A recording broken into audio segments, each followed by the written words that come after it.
one more problem we are discussing on the one dimensional wave equation. Problem is find the deflection of the vibrating string of the unit length. यानी जहाँ पे हमारे पास एक तो x equal to 0 और दूसरा x equal to l given होता था, वहाँ पे l की वैल्यू कितनी है, यूनिट लेंथ, यानी हमारे पास क्या है, x इज इक्वल टू आपके पास 1 गिवन है. whose end points are fixed, तो इस तरह से हो गया, एंड पॉइंट फिक्स है तो एक पॉइंट हमारे पास ये हो गया, यहाँ पे हो गया x इक्वल टू 0 से x इक्वल टू 1 के लिए. If the initial velocity is 0, initial velocity that means del y over del T, u से डिवाइड कर रहे हैं यहाँ पे, तो हम इसको del u over del t is equal to 0 ले लेंगे at t is equal to 0 के केस में. Okay. And the initial deflection, जो भी डिफ्लेक्शन इसमें क्रिएट हुआ, यानी जो हमारे पास y इज इक्वल टू हम f ऑफ x लेते थे, यहाँ पे हमारे पास क्या हो जाएगा, u इज इक्वल टू ये u x कॉमा 0, ये इस पूरे फंक्शन के इक्वल आ गया इस तरह से. तो अब हम इसको सॉल्यूशन को कैसे स्टार्ट करेंगे. डेल, यहाँ पे हमारे पास फंक्शन की जो वैल्यू है उसको अगर हम बात करते हैं तो हमारे पास क्या आएगा, del two u upon del T square is equal to C square del two u over del X square. ये तो हमारे पास क्या आ गई, इसकी इक्वेशन आ गई. ठीक है, wave equation, equation number 1.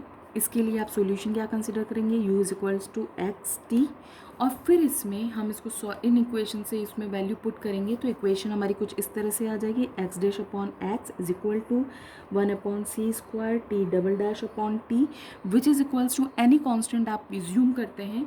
But wave equation के केस में हम माइनस ऑफ पी स्क्वायर लेकर के चलते हैं और इसका सोल्यूशन निकालते हैं, क्योंकि minus of P square put करने पर हमें ट्रिग्नोमेट्रिकल फंक्शन मिलता है, और जो हमारी वेव इक्वेशन होती है वो पेरियोडिक फंक्शन होती है, और पेरियोडिक फंक्शन आपका ट्रिग्नोमेट्रिकल फॉर्म में डिफाइन होते हैं. इसीलिए तो ये वाली जो स्टेप्स है ये सारी आपको इससे पहले वाले वीडियो में मिल जाएगी, जिसके अंदर हमने method of separation of variable और वन डायमेंशनल वेव इक्वेशन को सॉल्व किया है. तो यहाँ से मैं डायरेक्ट लिख रही हूँ, तो x की वैल्यू आपको मिल रही है c1 cos of px plus c2 sine of px. ये तो हमारे पास आ गया x. इसी तरह से जब हम t को लिखेंगे तो t इज इक्वल टू हमारे पास आएगा c3 cos of cpt plus c4 sine of cp T. इतना आ गया. अब इसके बाद हमने सॉल्यूशन लिखा है इसका कंप्लीट, तो u x comma T is equal to आपने लिखा c1 cos of P X plus c2 sine of P X, c3 cos of C P T plus c4 sine C P T. ये हमारे पास क्या आ गई, इसको हमने इक्वेशन मार्क कर दिया 2. फिर से इनिशियल कंडीशंस को यूज़ करके सारे कॉन्स्टेंट्स की वैल्यूज़ को फाइंड आउट करना है. तो फर्स्ट कंडीशन हमारी क्या आएगी, using y is equal to, sorry यहाँ पे u की फॉर्म में लिख रहे हैं हम, तो u इज इक्वल टू 0 कब, जब x इक्वल टू 0 है, इन इक्वेशन नंबर 2. तो हमारे पास कितना आया है यहाँ पे, 0 इज इक्वल टू c1, क्योंकि cos 0 की वैल्यू 1 हो गई, प्लस c2 साइन 0 की वैल्यू 0 होती है, इसलिए हमारे पास ये पूरी टर्म 0 हो गई. यहाँ पे कितना आया, c3 cos of C P T plus c4 sine of C P T. क्योंकि अभी हम x की वैल्यूज़ को पुट करके सॉल्यूशन निकाल रहे हैं, इसीलिए हम x के करस्पॉन्डिंग कांस्टेंट की वैल्यूज़ को फाइंड आउट करेंगे, है ना. तो यहाँ पे जब हमने देखा तो c1 की वैल्यू हमारे पास इज इक्वल टू 0 पुट करने पे ही इक्वेशन सेटिस्फाई हो पाएगी. तो इसीलिए यहाँ से हमें क्या मिला, this implies c1 is equal to 0, और ये आपने पुट करना है किस में, इन इक्वेशन 2 में. तो अब आपका जो इक्वेशन नंबर 2 आया वो कैसे आया, u x comma T is equal to c1 की वैल्यू 0 हो गई, तो आपके पास बचा c2 sine of P X, c3 cos of C P T plus c4 sine of C P T. ये आ गया आपके पास. ठीक है, अब इसमें अगर हम वैल्यू पुट करेंगे सेकंड वाली क्या है हमारे पास, यूजिंग हमारे पास u की वैल्यू 0 होगी कब, जब x की वैल्यू क्या होगी, उसकी लेंथ के इक्वल. तो यहाँ पे लेंथ कितनी है, यूनिट लेंथ है, यानी l इज इक्वल टू 1. तो इस केस में हमारे पास इसकी वैल्यू क्या आ गई, 0 is equal to c2 sine p, c3 cos of C P T plus C4 sine of CPT, ये आ जाएगा।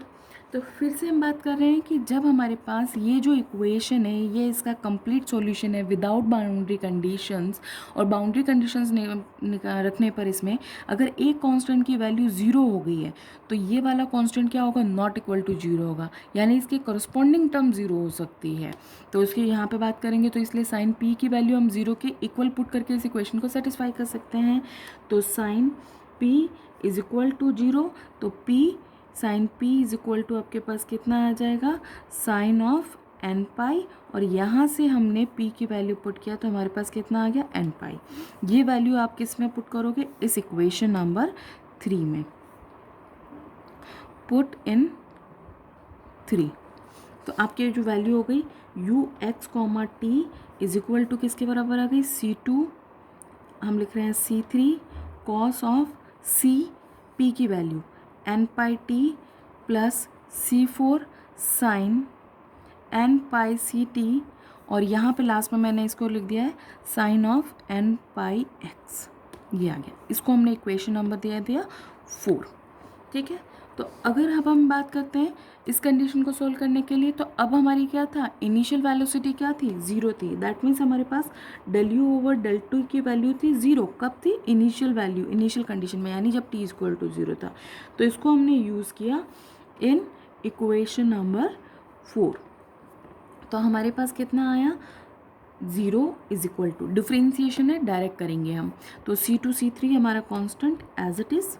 कॉस का हम डिफ्रेंसिएशन करते हैं तो हमारे पास आता है माइनस ऑफ साइन, और साइन 0 की वैल्यू क्या हो जाती है, 0, तो इसलिए यहाँ तो आ गया आपके पास 0, plus C2 into C4, sine का डिफ्रेंसिएशन आता है कॉस, और कॉस 0 की वैल्यू होती है 1, इंटू यहाँ पे जिसको आपने एक्स एज्यूम किया होता है उसका फिर से करते हैं, तो n पाई c, ये आ गया आपके पास, और ये वाला जो था साइन n पाई x, ये एज इट इज़ रह गया। तो अब यहाँ पे हम बात कर रहे थे, तो ये हमने यहाँ पे अभी आपको बताया कि C1 की वैल्यू अगर 0 हो गई तो C2 नॉट इक्वल टू 0 होगा, है ना। तो यहाँ पे जब हम बात कर रहे हैं तो ये तो पूरी टर्म ही अभी 0 के बराबर आ रखी है, तो यहाँ से अगर हम देखें तो C2 नॉट इक्वल टू 0 है, sign n pi x, sign ये तो 0 नहीं हो सकता, तो कॉन्स्टेंट कौन सा 0 हुआ, C4, इसीलिए यहाँ से क्या हुआ, C4 इक्वल टू 0 हुआ, और ये आपने किस में पुट करना है, पुट इन इक्वेशन नंबर 4। तो अब आपकी इक्वेशन 4 किस फॉर्म में आ गई, u of x comma T is equal to C2 C3 cos of n pi CT sine of n pi x, इस फॉर्म में आ गया।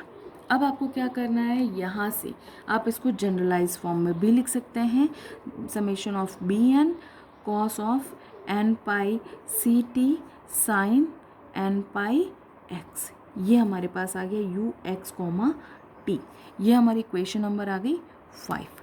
अब हमारे पास लास्ट कंडीशन बचती है।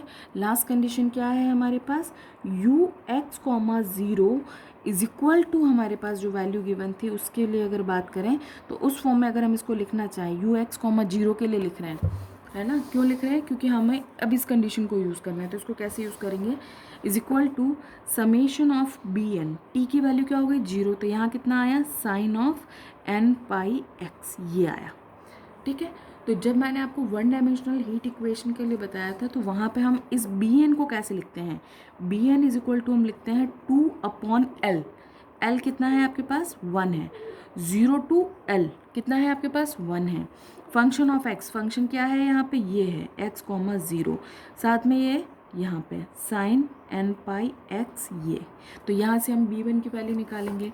तो अब आपने लिखा b1 is equal to 2 0, bn ही लिख देते हैं हम, तो अभी तो b1 बाद में लिख देंगे।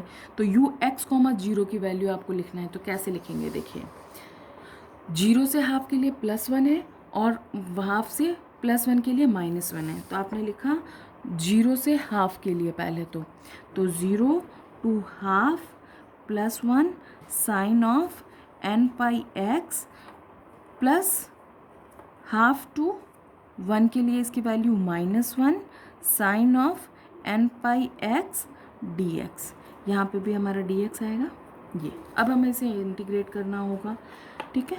इंटीग्रेट करके सॉल्व करते हैं। तो हमारी बी एन की वैल्यू क्या आ गई इसके according, B N is equal to twice of sine N pi X का इंटीग्रेशन किया आपने, तो कितना आया, minus of cos N pi X upon N pi, और ऊपर कितना आ गया आपके पास इसकी लिमिट 0 to हाफ। माइनस बाहर निकाल दिया आपने, माइनस था आपके पास, तो फिर आपने उसका किया साइन का, तो कितना आया, minus of cos N pi X upon N pi, और लिमिट कितनी आ गई 1/2 से +1। इसको सॉल्व किया तो 2 अपॉन एन पाई आपके पास कंप्लीट वैल्यू बाहर आ रही है। एक बार आप हाफ पुट करेंगे तो कितना आया, minus cos N pi upon 2 minus minus minus कितना हो गया प्लस, तो कॉस 0 की वैल्यू कितनी होती है 1, माइनस 2 अपॉन एन पाई। आप चाहें तो इस माइनस को कॉमन निकाल के इसको डायरेक्टली प्लस कर लें, यहाँ पे हमने माइनस कॉमन नहीं निकाला था। फिर यहाँ पे हमने पुट किया तो cos of N pi minus cos of N pi upon 2, ये आ गया। अब इसको सॉल्व करें हम, तो हमारे पास आता है 2 अपॉन एन पाई, कॉमन निकाल लें, 1 plus cos of N pi minus of 2 cos of N pi upon 2, ये हमारे पास आ गया इसमें। तो अब हमारे पास ये वैल्यू किसकी आ गई, बी एन की। ये बी एन की वैल्यू आपने किस में पुट करनी है, पुट इन इक्वेशन 5 में, ठीक है। तो आपके पास क्या आ गया, u of x comma T is equal to summation, B N की वैल्यू है तो आपने पुट करना है कितना, 2 upon N pi 1 plus cos of N pi minus of 2 cos N pi upon 2, ये तो आई बी एन की वैल्यू। साथ में मल्टीप्लाई में क्या था, cos N pi C T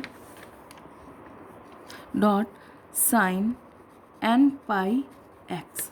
तो ये हमारा इसका क्या आ गया, सॉल्यूशन आ जाता है इस तरह से।